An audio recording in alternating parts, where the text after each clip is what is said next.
49 అంటే సంతానం, 49 అంటే సంతోషం. 39 ఆంధ్రప్రదేశ్ తెలంగాణ. నమస్తే రమగారు. నమస్తే జయ. రమగారు ఏదైనా సిరీస్ స్టార్ట్ చేద్దామా? చిన్న సిరీస్ చెప్తాను. మనం బాగ్దాద్ కథలు చెప్తున్నాం కదా, అలాంటి దాంట్లో మాయావర్తకుడి కథ చెప్తాం. ఓకే. ఈ బాగ్దాద్ నగరంలో మారూఫ్ అని ఒక అబ్బాయి ఉండేవాడు. మారూఫ్ ఇతను ఏంటంటే పాత చెప్పులు రిపేర్ చేసేవాడు. కొంచెం తొందరగానే పెళ్ళయింది. ఏదో చెప్పులు రిపేర్ చేస్తే ఇక పావలా అర్థం వస్తుంది, ఏమిటో వచ్చి పడిపోతుంది. వ్యాపారం కాదు, పని. అంతే. పని చేసేవాడికి పని వచ్చితేనే డబ్బు వస్తుంది. ఎప్పుడైనా అంతే కదా, ఏ కాలమైనా అంతేను. అవును. సరే ఏదో అట్ట పని చేసుకునేవాడు. పెళ్ళయింది ఇతనికి. అమ్మాయి పేరు ఫాతిమా. గంప గయ్యాళి, మామూలుది కాదు. డబ్బులు తెచ్చినా తిట్టేది, తేకపోయినా తిట్టేది. ఇంతే తెచ్చామని తిట్టేది, తేకపోతే అసలు రాలేదని తిట్టేది. కొంతమంది ఉంటారు, ఇప్పుడు కూడా ఉన్నారు. అవునవును. అయితే ఇతనికి ఏంటంటే కొంచెం పరువుగా బతకాలన్న కోరిక ఈ మారూఫ్కి. తెచ్చుకున్న పావలో అర్థో మన తిండికి చాలు, గొడవ పడకూడదు, తగాదా పడకూడదు, వీళ్ళు కొట్టుకుంటున్నారు అని చుట్టుపక్కల వాళ్ళు చెప్పుకోకూడదు. కానీ అలాంటి ఆశ ఏనాడు నెరవేరనిచ్చేది కాదు వాళ్ళ ఆవిడ, ఒప్పుకునేదే కాదు. సరే ఒకనాడు ఏమైంది, ఏదో పని చేసుకోవడానికి బయటకు వెళ్తుంటే రొట్టెలు అమ్ముతారు ఆ ఊళ్ళో, బన్నులు లాంటివి అనమాట. నువ్వు ఏం తెస్తావో ఏం తేవో నాకు తెలీదు, సాయంత్రం వచ్చేటప్పుడు బాగా తేనె పోయించి తీపి రొట్టె పట్టుకురా అని చెప్పింది. బన్నులో తేనె పోసిస్తారు. సరే అని వెళ్ళాడు. వాడి కర్మం ఏమిటో, పొద్దున్న నుంచి సాయంత్రం వరకు రూపాయి 10 పావలా కూడా రాలేదు. రూపాయి అనకూడదు, 10 పైసలు కూడా రాలేదు. ఎవరి వాకిట్లోనూ కూర్చుంటే వాళ్ళు ఏదో కాస్త మధ్యాహ్నం ఓ చపాతీ ఏదో ఇచ్చారు, అది తినేసాడు. పెళ్ళామేమి కట్టివ్వల. సాయంత్రం దాకా అయ్యింది, ఏమీ లేదు. చపాతీ తిన్నాడు కాబట్టి ఆగింది ప్రాణం. ఏం చేయాలో తెలియలే. ఇంటికి వచ్చే దారిలో ఆ రొట్టెల దుకాణం కనపడింది. ఆ దుకాణాన్ని చూసేసరికి వీడి కళ్ళలో నీళ్ళు రావటం మొదలుపెట్టి, ఇప్పుడు ఇంటికి వెళ్తే అది ఏం గోల్ చేస్తుందో, చుట్టుపక్కల వాళ్ళ పెళ్ళానికి రొట్టె కూడా కొనిపెట్టలేడంటే ఎంత పరువు తక్కువ అని కాస్త బికమహం వేసుకుని ఆ చెట్టు దగ్గర నుంచుంటే కంట్లో నుంచి నీళ్ళు వస్తున్నాయి వాడికి దుఃఖంతో. పరువుగా బతుకుదామంటే ఒక్కరోజు పరువైన రోజు లేదే బతుకులో. ఇలా చింతిస్తుంటే ఆ దుకాణం యజమాని ఏదో గిన్నెతో నీళ్ళు తీసుకొచ్చి చెట్టు దగ్గర పోయటానికి వచ్చి చూశాడు. ఎరా మారూఫ్, ఏంట్రా సంగతి అన్నాడు. అన్నాక ఏమరా అలా ఏడుపు మూతి పెట్టుకున్నావు అనేసరికల్లా, ఏం చేయనన్నా ఒక్క పావలా గిట్టుబాటు కాలేదు ఇవాళ. మధ్యాహ్నం ఆ ఫలానా వాళ్ళు ఎవరో ఒక చపాతీ పెట్టారు, తిన్నాను. మా ఆవిడ ఇంట్లో ఏం చేస్తుందో నాకు తెలీదు, బాగా తేనె పోయించి రొట్టెదే మంది, పావలా అయినా వస్తే నీకు ఇచ్చి తీసుకుందును, 10 పైసలు కూడా రాలేదన్నా ఈ పూట. ఇంటికి వెళ్ళాక అది ఏం గోల్ చేస్తుందోనండి భయంతో ఇక్కడే నుంచున్నాను అనేసరికల్లా అన్నాడు. వాళ్ళకంతే రేపు ఇద్దుగాని లేరా అన్నాడు దుకాణం యజమాని. దాదా రొట్టెలు ఉన్నాయి లేరా, నేను ఇస్తాగా నీకో రొట్టె అని లోపల తీసుకుపోయి ఇతనికి తీర్చడానికి ఏదో ఇంత నలకంత పెట్టి ఇంత రొట్టె తీశాడు బన్ను. అయితే ఏమైంది, తేనె అయిపోయింది దుకాణంలో. తేనె అయిపోయింది. మేము పంచదార పాకం వేస్తున్నాను రా, మా దుకాణాలు అందరూ తినేస్తారు, ఎవరు ఏమనరు, మీ ఆవిడ కూడా పాకం పోసిస్తానని పల్చటి పంచదార పాకాన్ని ఆ రొట్టె నిండా పోసి ఆ పంచదార రొట్టె పుచ్చుకుని మారూఫ్ ఇంటికి వచ్చాడు. ఫాతిమా వాకిట్లో రెడీగా ఉంది. ఏం చేసుకొచ్చావు అని అరిచింది. తెచ్చానే రొట్టె అన్నాడు. ఆ రొట్టె తీసుకుంది ఆవిడ స్పీడ్గా.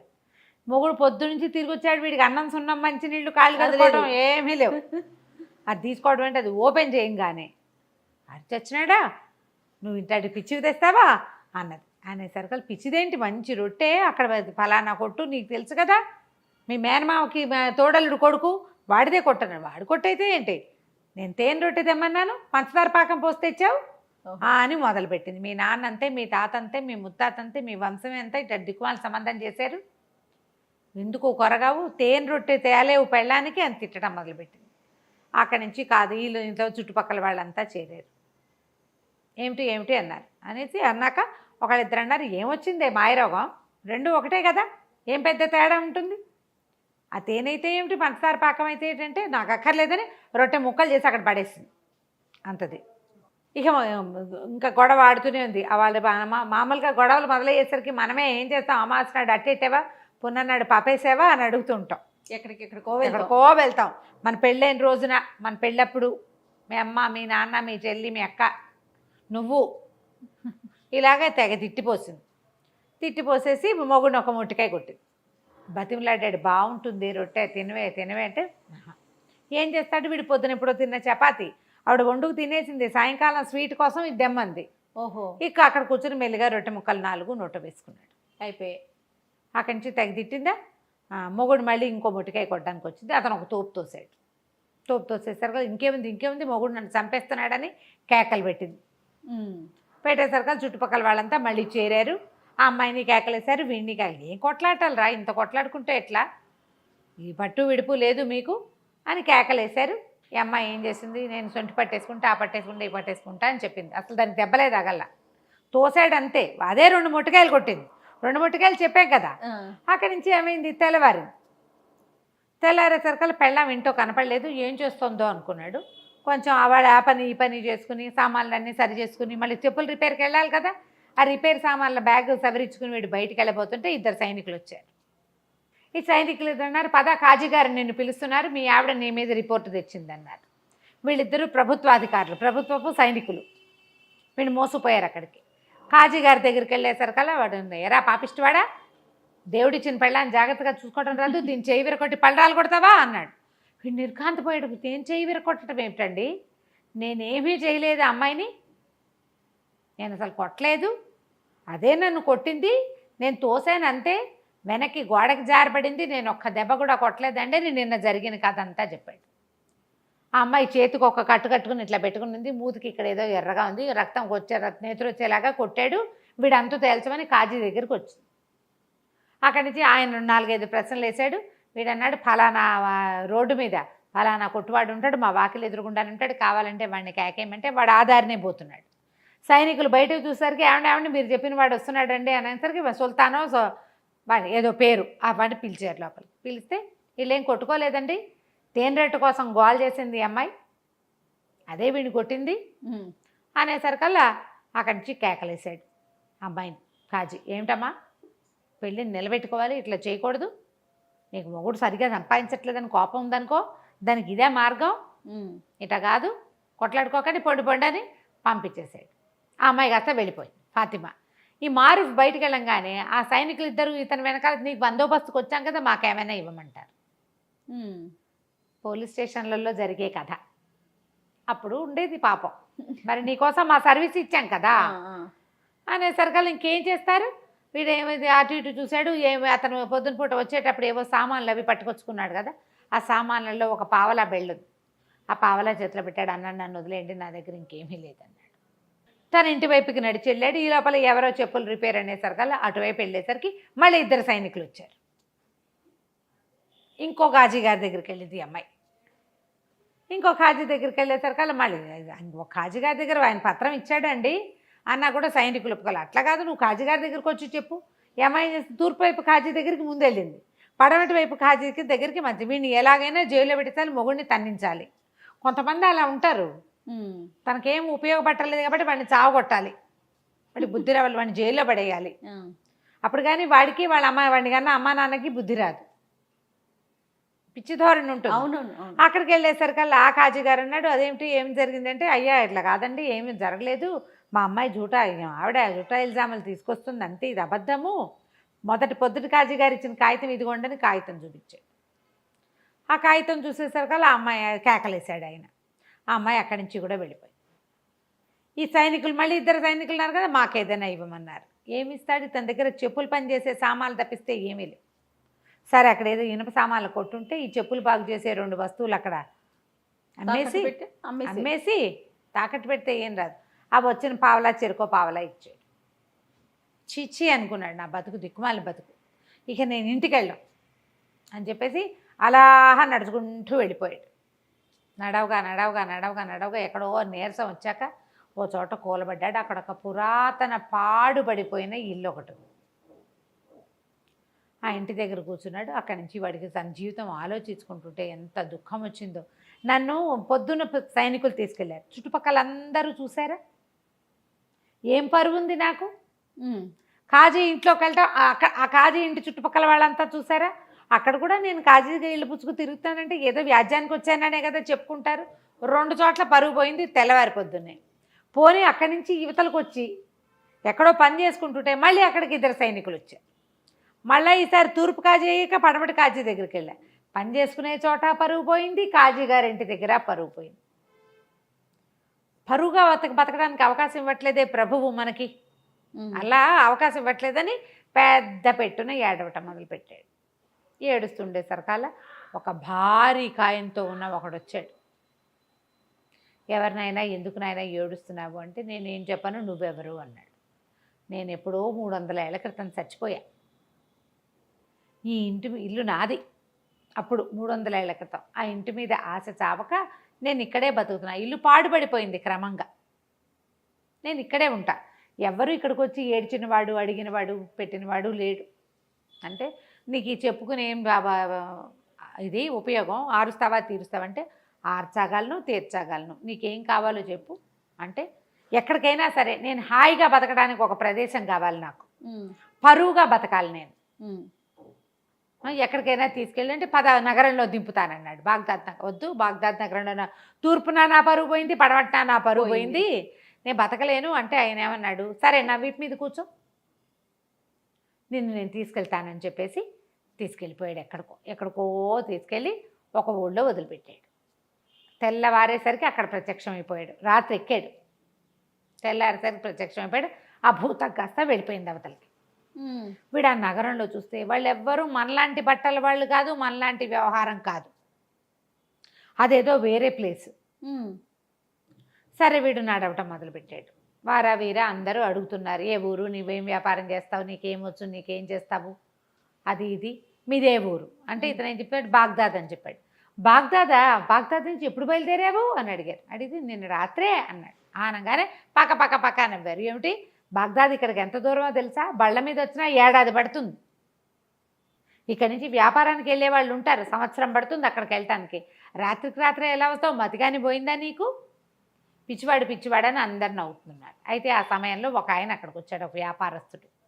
చూసి ఎవరు ఏమిటి అని అడిగి మిగిలిన వాళ్ళందరినీ కేకలేసాడు. ఏంటి పై ఊరు నుంచి ఎవడో వస్తే ఆయన ఏం నిద్ర సరిగ్గా లేదో, అందుకని ఏదో తీర్పుమరుపుగా చెప్తున్నాడు, నేను మాట్లాడతాను, మీరంతా పొండి అని అందరినీ కేకలేసి అతన్ని తీసుకొచ్చాడు. తనతో పాటు ఓ సావడి లాంటి చోట కూర్చోబెట్టాడు. ఆ చావట్లో భోజనశాల ఒకటి ఉంది వెనకాల. వాళ్ళని కేకేస్తే వాళ్ళు వేడి తేనీరు 2 రొట్టెలు పట్టుకొచ్చారు. చేరుకో 2 రొట్టెలు తిన్నారు, టీ తాగారు. టీ తాగాక అతను అడిగాడు, ఏ ఊరు మీది, ఎవరు ఏమిటి అంటే బాగ్దాద్ నగరం, ఇట్లా పరుగు పోయిందని నేను ఊరు నగరపు చివరిలో శివార్లలో ఉన్న ఒక పాత ఇంట్లో పడుకుని ఏడుస్తుంటే ఓ భూతం నన్ను ఇక్కడ దింపిందంటే ఆయన ఆశ్చర్యపోయాడు. అవునా అనేసి బాగ్దాద్ నగరంలో మీది ఏ ఊరు, ఏ ప్లేసు అన్నాడు. ఎర్రవీధి అంటారు దాన్ని, లాల్ బజార్ అనమాట. ఎర్రవీధి అండి అంటే ఆ ఎర్రవీధిలో ఎన్నో ఇల్లు మీద అన్నాడు, ఫలానా ఇల్లు అన్నాడు. అక్కడక అత్తర్ సాహిబ్ ఒక ఆయన ఉండాలి కదా, అత్తర్ల వ్యాపారం చేసేవాడు ఆయన ఉన్నాడా అన్నాడు. ఉన్నాడు. ఎంతమంది పిల్లలు, ఆయనకు 3 కొడుకులు, ఏం చేస్తున్నారు అన్నాడు. పెద్ద అతనేమో మదరసాలో టీచరు, రెండో అతను దర్జీ, మూడో వాడు చిన్నప్పుడే లేచకపోయాడు, చిన్నప్పుడే వెళ్ళిపోయాడు. నా వయసు వాడే, కాస్త 1-2 ఏళ్ళు పెద్దవాడు. మేమిద్దరం చిన్నప్పుడు కలిసి ఆడుకునే వాళ్ళం. వాళ్ళ ఇంట్లో నుంచి అత్తర్ సీసాలు తెచ్చి ఇచ్చేవాడు మా ఇంటికి. మా ఇంట్లో వాడిచ్చిన అత్తర్ సీసా ఇంకా నా దగ్గర ఉంది. వాడు చాలా మంచివాడు, నా చిన్నప్పటి స్నేహితుడు. అంటే వాడు బాగా నడిచాడు ఆ వ్యాపారస్తుడు. నేనేరా నాయన ఆలీ వాడి పేరు, నేనే ఆలీని. నేను చాలా కష్టాలు పడ్డాను. మా చిన్నప్పుడు వాళ్ళ నాన్న కొడితే ఇంట్లో నుంచి లేచక్కపోయాడు. ఆ లేచక్కపోయిన వాడు అలా తిరుగుతూ ఈ నగరానికి చేరి ఇక్కడ ఉండిపోయాను, ఇక్కడ స్థిరపడ్డాను, వ్యాపారం చేసుకుంటున్నాను, నువ్వు ఒక పంచి. ఇక్కడ ఏంటంటే ఇదంతా వ్యాపారస్తుల కోడళ్ళు ఇవి, ఇక్కడంతా వ్యాపారస్తుల పేరు గొప్పే నడుస్తుంది. నేను నీకు ఒక కంచరగాడిదని ఇస్తా, డబ్బులు ఇస్తా, వ్యాపారస్తుడు అన్న సినిమా ఇవ్వాలి వీళ్ళకి. నువ్వు ఎవరేది అడిగినా సరే మా దగ్గర ఉన్నాయి, బిడార్లో వస్తుందని చెప్పు, దానం చేయి ప్రతి వాళ్ళకి, సరేనా అన్నాడు. సరే అన్నాడు. వీడు చక్కగా ఆ పంచలో పడుకుని నిద్రపోతే తెల్లవారేసరికల్లా ఆ ఆలీ ఏం చేశాడు, ఓ 1000 దినారాలు ఒక కంచరగాడిదని పంపించాడు. ఇతను ఏం చేశాడు, డబ్బులతోటి చక్కగా అక్కడ బజార్లో బట్టలు కొనుక్కుని చక్కటి బట్టలు వేసుకుని, కుర్రాడు కదా ఇతను, బాగున్నాడు, స్ట్రాంగ్గా ఉన్నాడు.